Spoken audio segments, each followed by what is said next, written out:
My name is Kerry Finch, and I am the founding partner at a communications consultancy called Future Factor.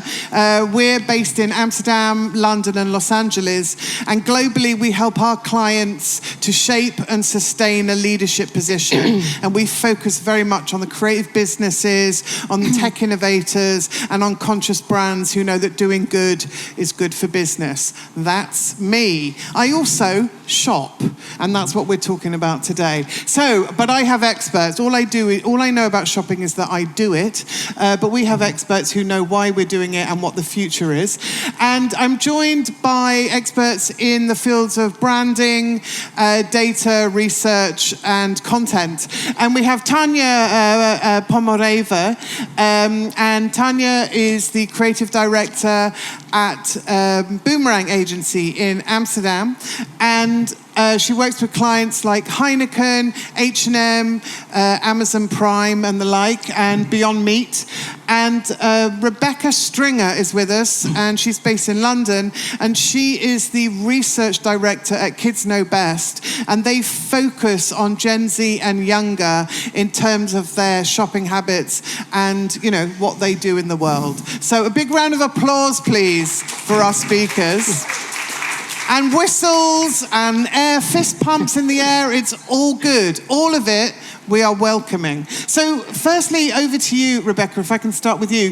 Who are Gen Z and Gen Alpha? What are the defining characteristics of these generations?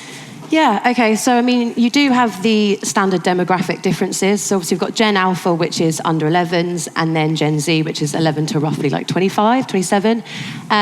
But one thing that I find as a really nice generalization to look at, especially with kind of Gen Alpha, is that they were born into a world that was highly like automated. Yep. You've got the ability to actually really have autonomous decisions over what you want as a 7-year-old. You can talk to an Alexa, you can talk to a system that doesn't mean your mum or dad or whoever you're with has to kind of control it. So really early on, they're making their own decisions. They're choosing the content they want to watch. They're listening to the music they want to listen to. So it's a really kind of like defining moment for them. Whereas obviously Gen Z, we had a lot more, interaction with our parents. At one point, the later Gen Zs were obviously borrowing their parents' phones to be able to like engage with content. So they're still hyper connected, but yeah, the kind of young Gen Alphas have got so much like kind of autonomy over what they're doing already. It's really fascinating. And what kind of platforms are they interacting with? So, I mean, I don't think it's going to surprise anyone when I say YouTube, TikTok, Instagram. It's an obvious. I've heard of all three. Yes, good. But what we don't like to do at Kids Know Best is kind of put them in separate pots now. Okay. It used to be like a social media pot, a services on demand pot, and then a kind of gaming pot. But that really is not the case anymore. They're social platforms.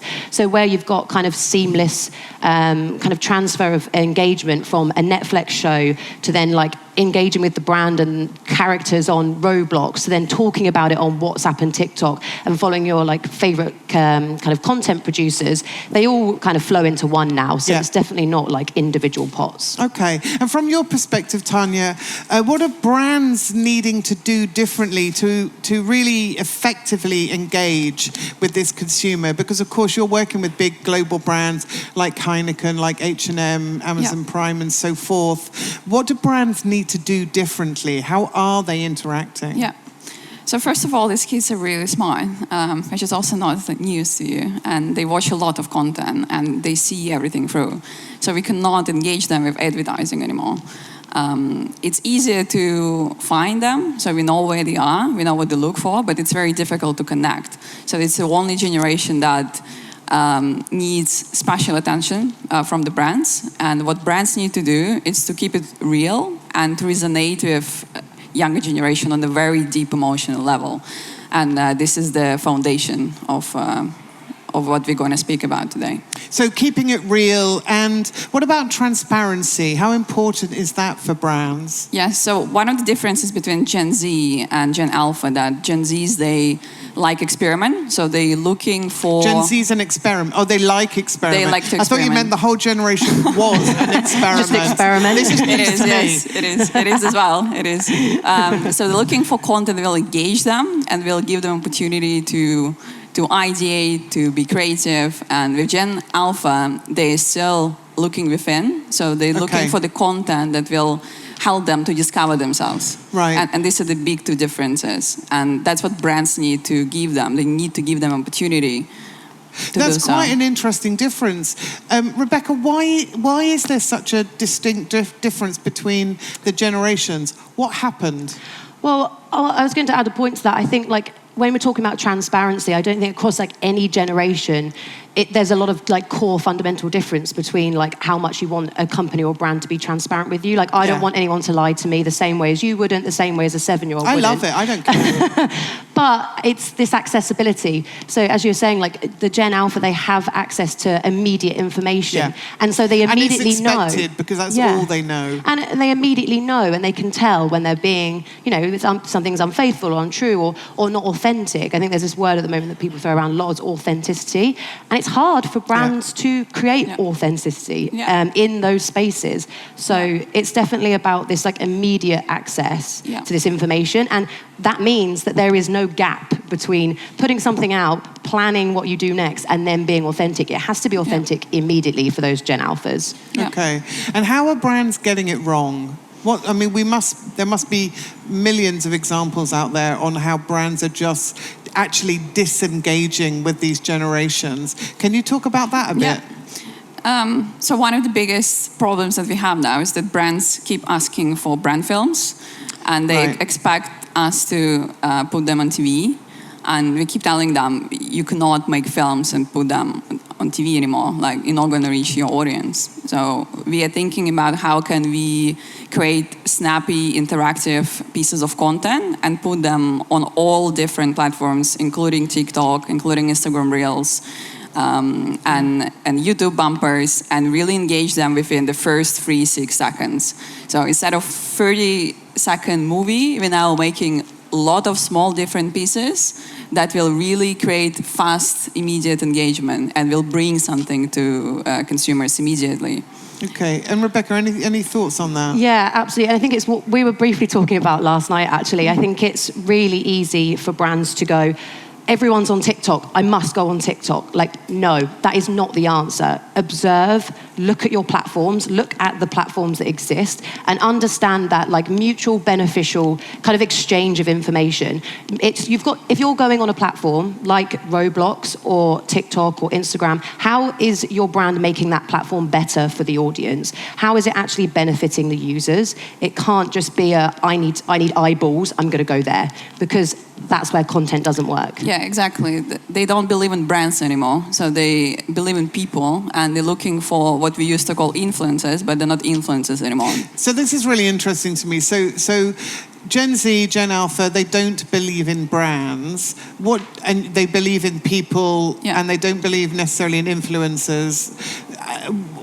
Strong statement. I don't even know what to do with that. So break that down for us a bit more. Yes.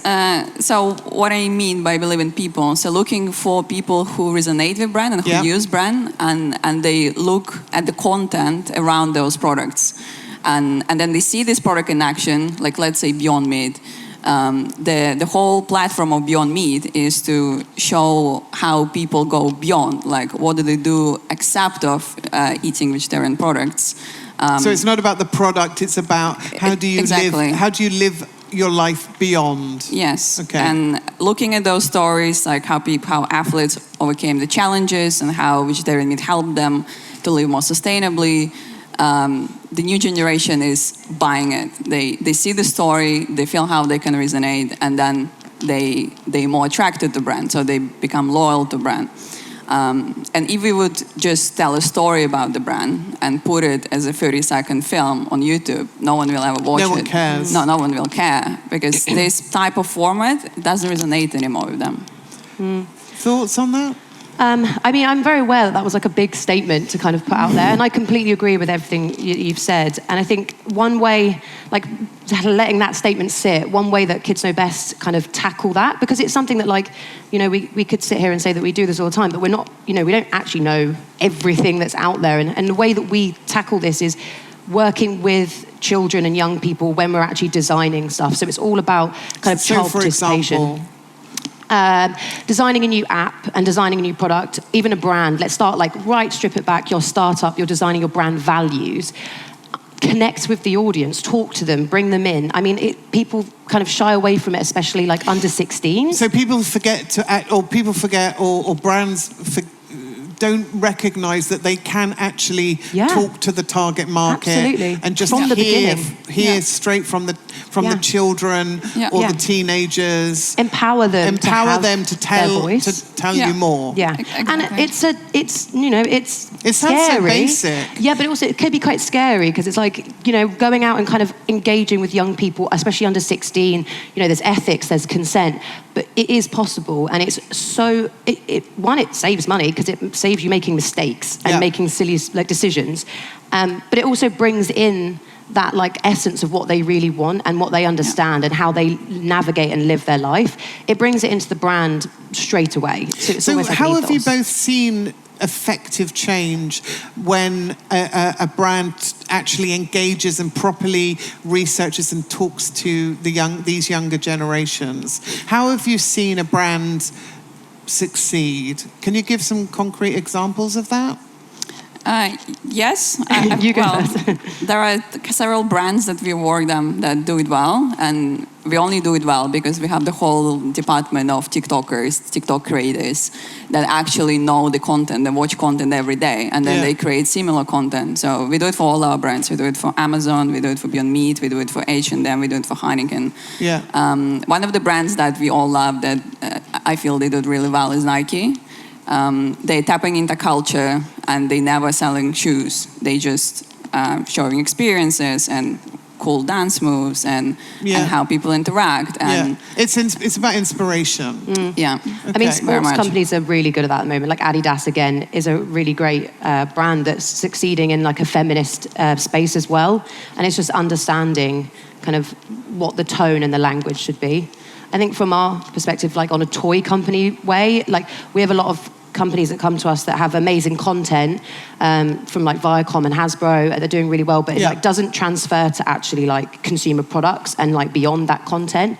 And actually understanding what a key trigger or an emotive trigger is for young people to watch the content.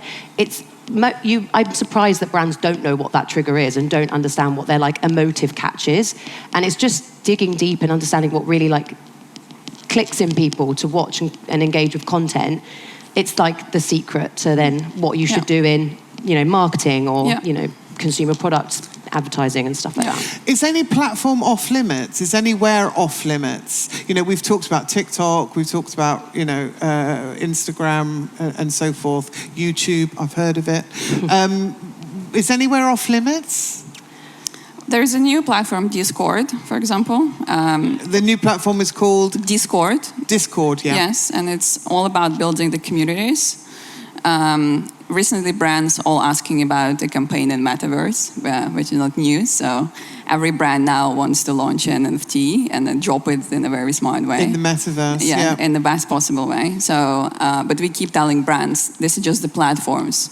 So Instagram, it's just a platform. So you still need to have an idea what you're going to do, and you still need to think how to engage consumers there. Because if you're just going to drop a product, like say a vegetarian burger in the Metaverse, it probably will just get unnoticed, right? So people are going to pass by, then will never interact with it. Yeah. I worry sometimes because you have you can look back on history and look at the cycle of new platforms that come up, like YouTube. It was all user-generated content and it was fresh and amazing. And then brands loaded onto it, then it got regulated. And, it's obviously still popular, but it's lost that kind of fresh new buzz. Happened then to Instagram. And then you look at TikTok and brands are all over TikTok. And now Roblox, Roblox for us is an incredible space, and you've seen brands on there already. Interesting luxury brands that you wouldn't necessarily put on a kid's space, but it obviously does really well. And it's like who, for example? Balenciaga, Gucci, they're all on there. So Balenciaga and Gucci are interested in 11-year-olds and older. I mean, catch them early, people. Someone talk to their strategy person, because I think it's really interesting because when we look at kind of brand loyalty, sadly, get them while they're young. It appears to be what the strategy is. And like for me, I obviously learn and study children's behaviour. I don't want them to ruin Roblox and go all on it and constantly. But if it's a beneficial experience for the children and the users, I mean, there's obviously people that are over 11 that are on Roblox as well. It's just how are they benefiting from it, and keeping that at the forefront of their mind. I mean, it does create more brand loyalty. Well, let's just stick with Gen Alpha, so that's 11 years old and under, just for the moment. How much autonomy do they have in decision making for shopping right now? How does that work? Yeah, they're the most influential shoppers. So they're looking up to Gen Zs, that's the older generation.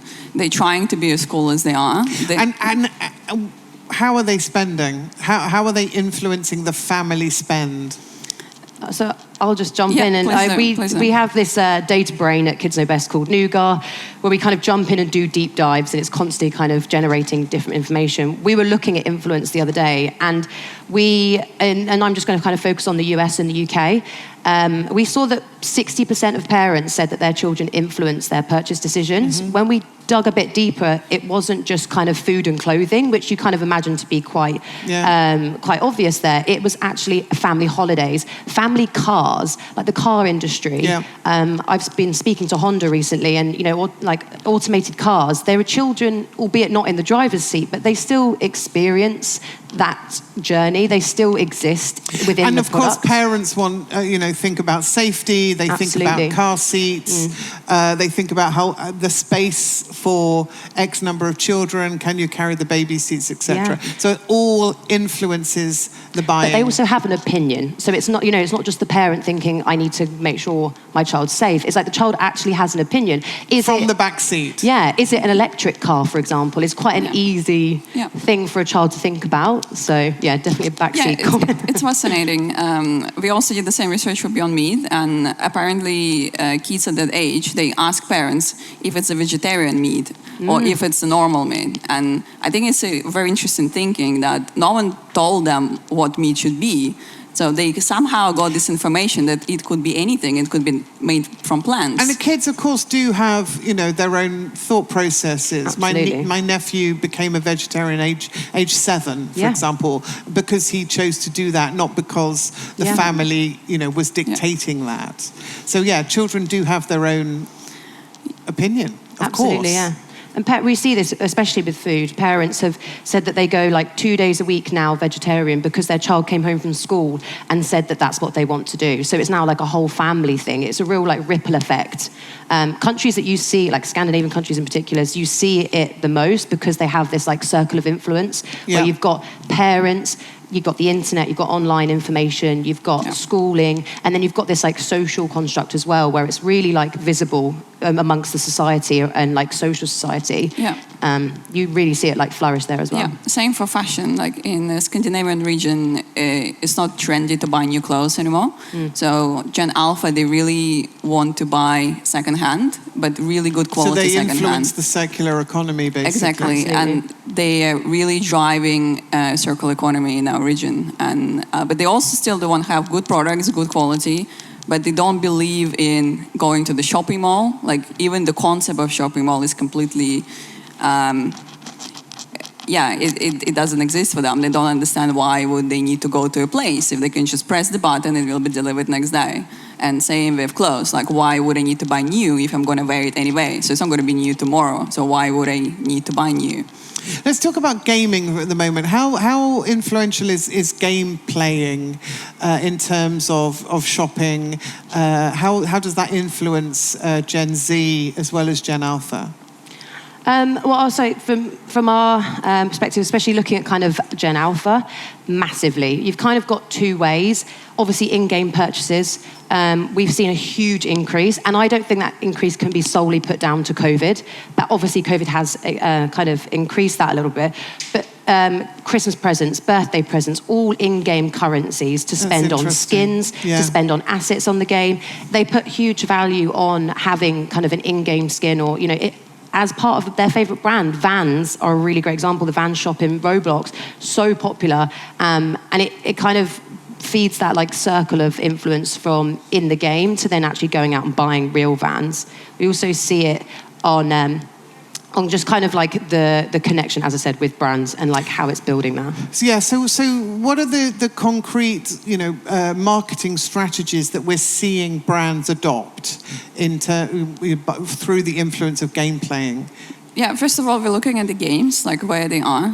So Fortnite is still popular. Yeah. Sandbox is still popular. Yeah. The Decentraland, and then they're thinking, okay, how can we integrate the product in the space? And we know the behavioral patterns of the Gen Alpha, so they like to enhance their skins as they would enhance themselves. So they see it as a second alter ego, the avatar. So we're talking about the metaverse, basically. Yes, and the second skin should be as good as their own skin. And if not better. If not better. And they willing to pay anything to make sure they really look good there. And they have their all good outfits and the armor or whatever the game is about. So, and then we're thinking together with brands, okay, what would be the logical step to integrate your brand there? Like for brands that H&M, it's very logical. You can just drop a new collection in Sandbox. But for brands like Heineken, it's very difficult because we're not allowed to target Gen Alpha yet. Yeah. So how does that work? How does an alcohol brand influence Gen Z in the metaverse? How does that work? So again, we're trying to keep it as real as possible. So we know that you cannot try product in the metaverse. It's absurd. But because it's absurd, it can become really creative. And we're playing on this element of irony where you cannot have it, but you can look at it, but you cannot have it.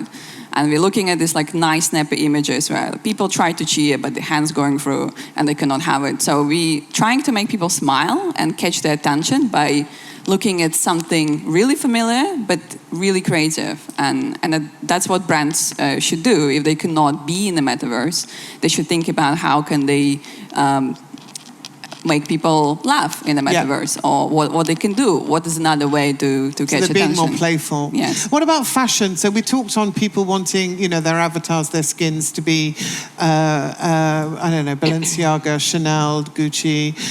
But of course, there are fashion brands who are actually only creating within the metaverse. They don't have real life product. Can you speak to that a bit? So I mean, I think it is about engaging a different type of brand loyalty. Yeah. The same way that when brands kind of advertise and market in the real world, it's about forming that kind of the love for the brand, the connection with the brand, why they're using it. Now, obviously, we think about we think about the touch points in our real world, but actually Gen Alpha and Gen Z have as many, if not more, touch points in the games, in their kind of, whether it's metaverse or pseudo-metaverse, the places that they're existing. So what's a pseudo-metaverse? Well, I might be quite contradicting a lot of people here, but I think that, Roblox, it has that concept of the metaverse. It has the borderless, seamless connection across different things, whether it's brands or activities, but I don't think we're quite there at the actual fundamentals of metaverse, so referring to it as pseudo-metaverse. Okay. But yeah, it's about those touch points. And actually, when these people are in their worlds and they're in their games, they're still connecting with it and they're still getting what we would get out of it in the real world. So it's just creating the same experiences, but within the game. And what's next? What's coming that we need to think about for Gen Z, Gen Alpha, as they're getting older? What do brands need to think about in order to, be relevant in the next 10 years? So the trends keep shifting, so we need to keep an eye. So if before self-acceptance was the biggest thing for the last 5 years, now everyone already accepted themselves. So it's really that's been done. It's been done. That's a massive tick, everyone. We've all accepted ourselves. Yes, but we accepted. Good news. Good news. Yes, but we didn't explore. So now it's all about self-exploration, and it keeps shifting. So hang on a minute, because this is fascinating to me. So it was about self-acceptance. So Gen Z has now decided that they're all okay. All okay. And Gen Alpha has always been okay. Yes. And now we're exploring. Yes. Okay. Yes. And we need to help. I was born into the wrong generation. And we need to help them. And so honesty. Yeah, so how do brands do that? Honesty and radical intimacy, that's what it's called now. What's radical intimacy? for these. Good that you asked. So the reason why the latest Adidas campaign strikes so well with the stripes on the body from the bras, from the clothes, it's a good example of that. So it shows self-acceptance, it shows the concrete need, and it taps into the product that is there. And there is a message from Adidas, so that's why we have 1,000 different bras, because we're all different. So we all come in different shapes and forms. Got it. And that's what brands need to do. They need to tap into something really honest and to be brave, and also to show that they're into self-acceptance and self-exploration. Okay, so brands actually need to keep developing themselves, because they, in order to engage with their audiences, they need to show exploration. Exactly, and that's how you develop empathy. And that's what brands need to do. And who do you think, which brands are out there who do you think is doing it well? You've mentioned Adidas, you earlier mentioned Nike. From other sectors, what other brands are really interesting right now that we might not have realized are actually, making a difference? I don't know how interesting this is going to be to monitor them, but I pretend they're not there. Yeah. I really enjoy looking at kind of how Marvel kind of creating and existing with their new characters that they bring out. So the Marvel universe. Yeah, but the way that they actually engage with their actors on social media, I think is like a fascinating change to their kind of strategy, I guess. So what is that? How do they do that? People like Tom Holland, Zendaya, they have their own personal... When I say character, I don't mean they're like on-screen character. I mean they're like genuine human character that Marvel really they take on board. They embrace it, and they empower the on-screen characters through the genuine characters that they exist in. I think. So, for example. For example, Tom Holland and Zendaya, the way that they hold themselves on social media, they allow you to kind of connect. They allow that intimacy. They allow that kind of relatability. But, obviously saving their privacy, but they allow that kind of genuine comments and genuine, just human nature to kind of come through, that then Marvel really empower and really praise them for, and it's kind of promoting them for that, not just kind of through the character themselves and the storylines. And so, okay, that's a really great example. Do you think of anybody else or any other brands, Tanya, that are breaking through, that are being quite radical, that you've seen out there, that you think that is a brand who is really stepping forward and stepping up for the next generations? Well, I would stick with my Nike and Adidas choices. Okay. I'm also a big fan myself. But, there are many brands that in different sectors doing it right. Fashion brands like Dutch brand Patte is really great. I like Tony Chocolonely. It's another Tony Dutch brand. Chocolonely, yeah. Another Dutch brand. So they all embrace who they are. They go beyond the product. Exactly. They have a purpose, and that's what the new generation is looking for. They're looking for the purpose of the brand. So we're talking about self-exploration, purpose, and human interaction. It's about people, not products. We've got a couple of minutes just to round off. What do you want the audience to take away with them today? If there was at one point, to help brands move forward when it comes to Gen Z, Gen Alpha, what would you advise? Shall I go first? Yeah, Yes. Rebecca. Okay, I've got two real quick things. Sit back and observe the platforms. Don't just go on it because you know that 1 billion people are using it. If you're not being beneficial to the user by being on that platform, try and hold back. And my other thing was try a new thing every day. So the reason why influencers in the first place were so good and blew up so quickly was because they're posting content every day, they're getting feedback every day, and then they're adjusting and they're listening. So if brands can do that in some sense or some form. So adjust, listen, and consistency and frequency. Yeah, frequency. Yeah, Tanya. for me, it's be honest as a brand. Understand your audience. Don't be afraid to speak to them or do any further researches, because trends are changing very fast. So it's very important not to look kind of old school talking to the new generation, because they're going to see it through, and embrace the brand. With, try to develop genuine connection. Brilliant. So genuine connection and intimacy, authenticity. Tanya and Rebecca, thank you so much for wearing sleeves, firstly. I brought the sleeves. And talking to us about Gen Z and Gen Alpha. It's always a delight to learn more about the next generation and where we all should be going as consumers. I'm delighted to hear that we've all accepted ourselves and now we're just exploring. Self-exploration is absolutely where it's at. And if you want to hear more about the Metaverse, I'm speaking at 3:00 with 3 other fabulous experts on the future stage. So you'll hear more about the Metaverse and shopping then. But for the time being, Tanya and Rebecca, and thank you, Step Dubai. Over and out.